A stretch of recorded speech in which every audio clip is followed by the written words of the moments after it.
Hello there and welcome to my review of Moonraker. Now, this film holds a not so special place in my heart because I have really bad memories of it.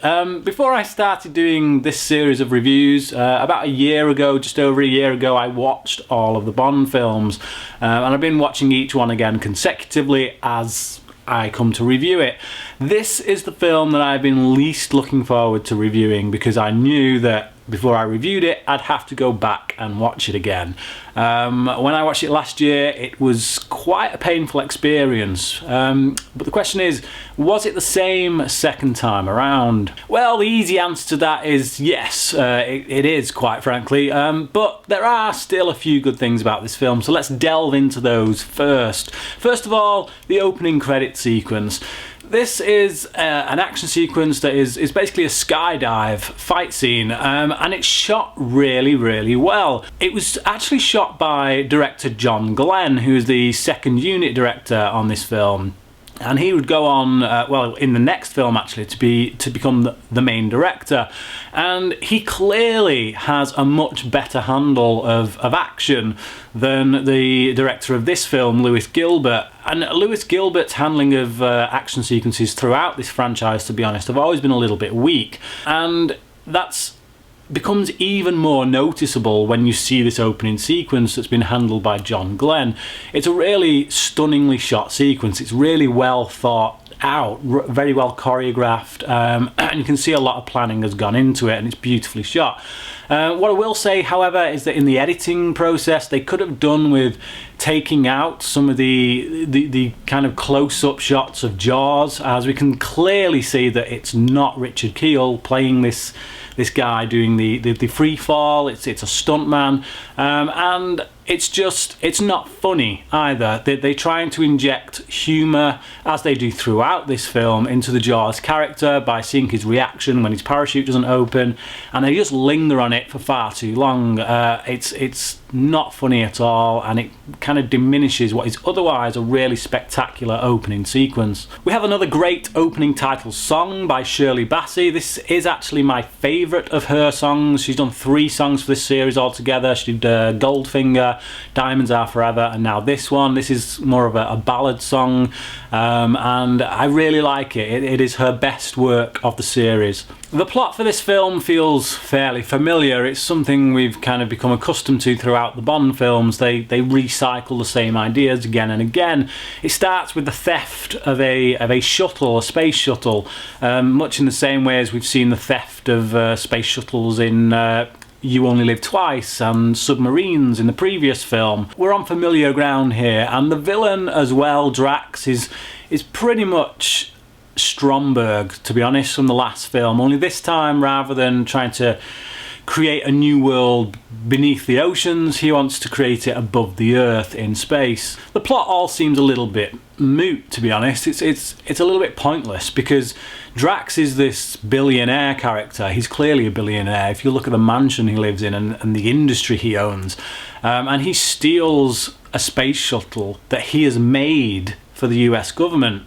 Now he says he stole it because he needed it. Well, quite frankly, he could have made one for himself. He could have made several for himself rather than going through all the trouble of stealing one or several. And it seems like a bit of a pointless plot, to be honest. And like I say, it's rehashing the plot from The Spy Who Loved Me, only just not in as good a way. It's a little bit lame. I do like Lois Chiles as Goodhead. I think that as an actress, she's strong enough to take on this role. She's strong enough to put that strength into the character so that we see it, so that we buy it in ways that we didn't with previous efforts. I didn't buy it with the Russian agent in Spy Who Loved Me, and I didn't buy it with the woman in the previous film to that, the Man with the Golden Gun. If you check out my reviews for those films, I go into that in a bit more detail. But with this, I feel like they cast it right, and her character is well scripted as well.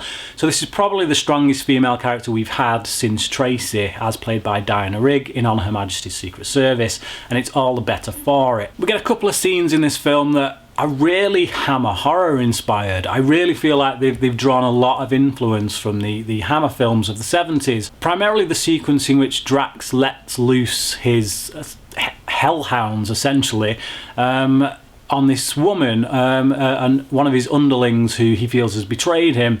And the scene there just...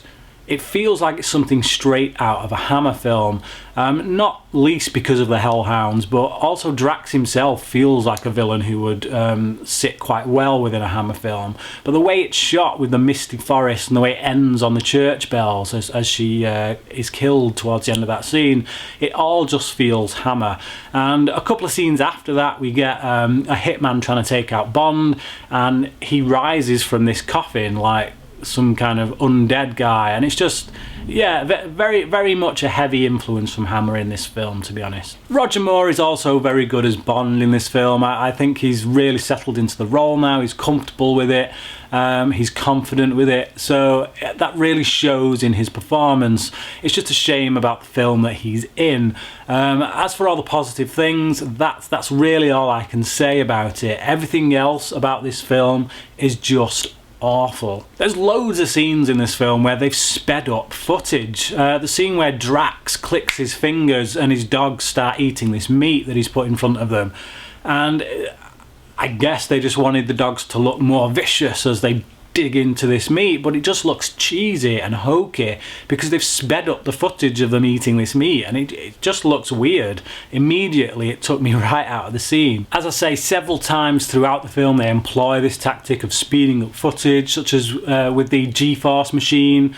We see sped up footage in that. During the boat chase scene, we see sped up footage in that, and it's annoying. It's just like, it doesn't increase tension during an action sequence. All it does is take you out of it. We get pointless scenes in this film that if you took them out, it just wouldn't make any difference to the narrative at all. Like the scene just before Drax's hellhounds hunt down that woman.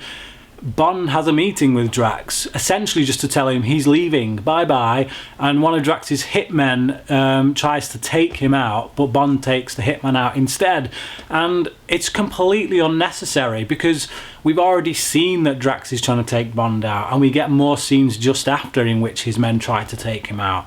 We don't need a never-ending barrage of scenes, action set pieces in which we see people trying to take Bond out. Speaking of the boat chase sequence, and actually there's two in this film, but the first one in which Bond is on a super fast gondola is just awful. It's not very well shot, and the bits of it that are well shot are undermined by the horrible attempts at humour and what is now the infamous double-taking pigeon. Whoever thought that was a good idea seriously should have been fired. It's just, the whole scene is awful. As I say, it's undermined all the time by horrible attempts at humour, cliched gags that we've seen 1,000 times before in other films. Pretty soon after this, we get another quite lame action sequence in which one of Drax's men, his henchman, attacks Bond. He does like a surprise attack on him. But why on earth does he attack him with a wooden sword? Seriously, he attacks him with one of those training swords they use for fencers, the wooden things that won't actually kill you. They'll just give a little bit of blunt force trauma. This guy's trying to kill this agent. Surely he would attack him with a proper weapon, or at least a gun, for crying out loud. It's not even a good fight sequence. Every time this guy tries to strike a blow against Bond, he screams like he's in some kind of kung fu movie, but he's not doing kung fu, he's just waving this wooden stick about furiously. One of the biggest problems for this film, perhaps the biggest problem for me, is the character of Jaws. In The Spy Who Loved Me, he had a certain sense of menace around him. They had a couple of scenes where they tried to inject a bit of humour in it, misjudged once again. But in this film, they've brought him back and they want to make him some kind of hero. Now, this is apparently because of a load of fan letters that were sent in to the producers after The Spy Who Loved Me, in which a lot of kids were asking, why does Jaws have to be the bad guy? Can we not make him a good guy? Well, I'm sorry, but that's just a stupid idea. Jaws in this film just sucks in every conceivable level. Whenever he has a moment of menace, such as quite a well shot moment at the Mardi Gras when Jaws comes and he's about to bite this woman's neck. Again, another Hammer reference, a bit of a Dracula kind of motif going on there. But all of the menace that is built up in that scene is just completely washed away by this need to make Jaws funny. And he does this little dance with her because he doesn't want to get caught. And it sucks. It just doesn't work at all. And there's so many moments like that throughout the film, these horrible, humorous moments that are badly written and badly performed. Yes, I'm going to say it, I don't wish to speak ill of the dead, but Richard Kiel, he wasn't a great actor, was he really? And this character is just really awfully portrayed, and anything that was built up in the previous film has been destroyed by the performance of him in this film. And this stupid idea of giving him a girlfriend, and why do they always have to put glasses on someone in order to make them look a bit nerdy or stupid or dumb in some way? Clearly that's what they were going for here, and it doesn't work. It's not funny, it's offensive actually. There's other moments with Jaws that just really grate on my nerves as well, such as the moment when he bites through the wire on the cable car. One, his action doesn't actually achieve anything because all the cable cars are still moving like nothing has happened.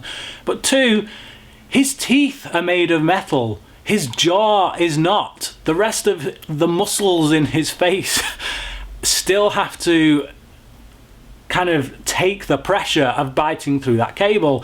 I don't buy it at all. They tried to make him almost super heroic in some ways, and it doesn't work. It's too much. The fight scene between Jaws and Bond on top of those cable cars is also quite embarrassing. They move so slowly, and just the way it's framed, the way that we see the back projection on Jaws as he jumps from one cable car to another, it's just, I give up, quite frankly, at this point. At this point, the film is completely losing me. But after this ridiculous set piece, we get yet another one straight after, in which four men dressed as ambulance drivers turn up and abduct both Bond and Goodhead. Where do these guys come from? Why are they just suddenly able to locate Bond and Goodhead in that spot? I mean, I don't get it. Have they been following Jaws to make sure that he does his job properly and have been on standby in case he doesn't?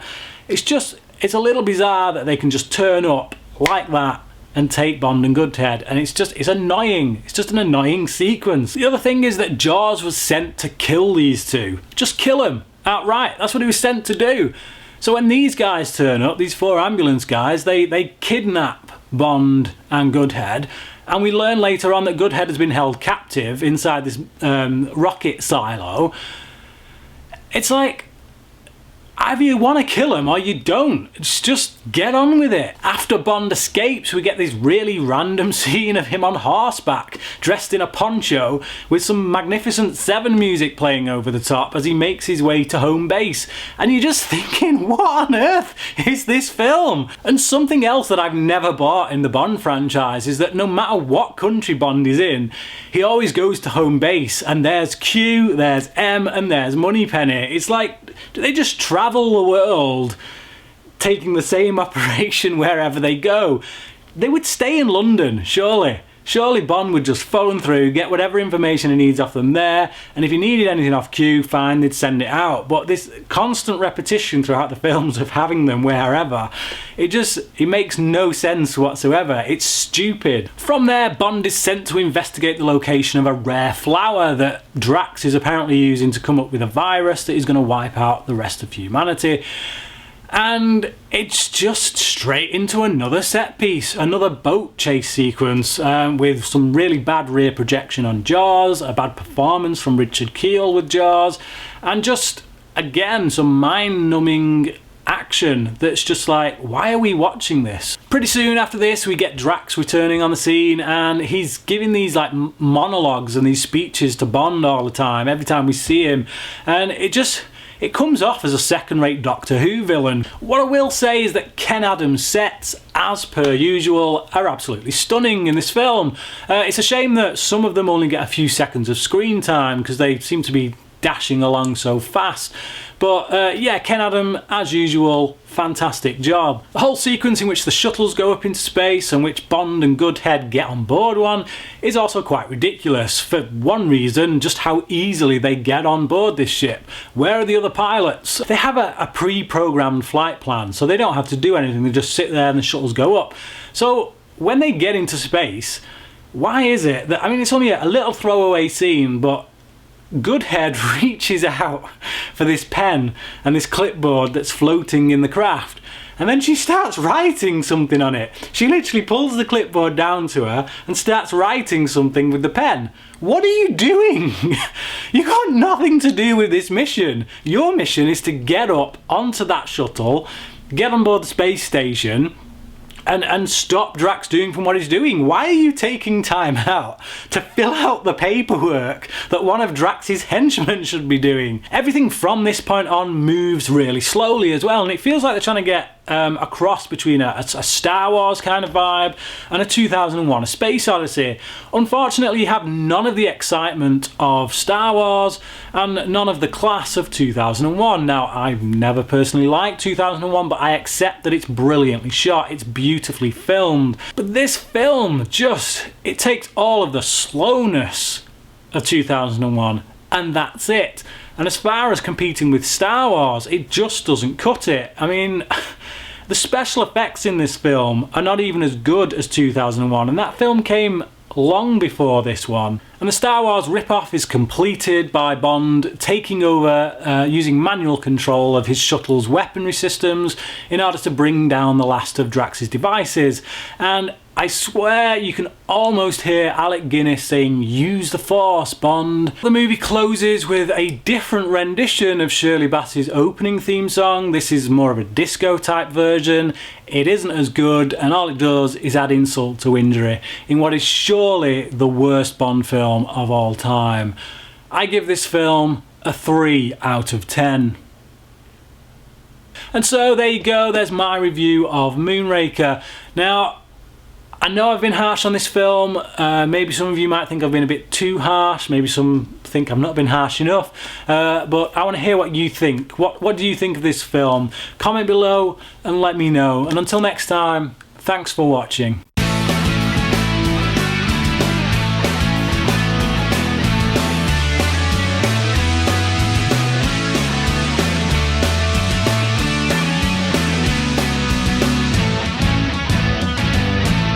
Hurt my finger, so I did. Yeah.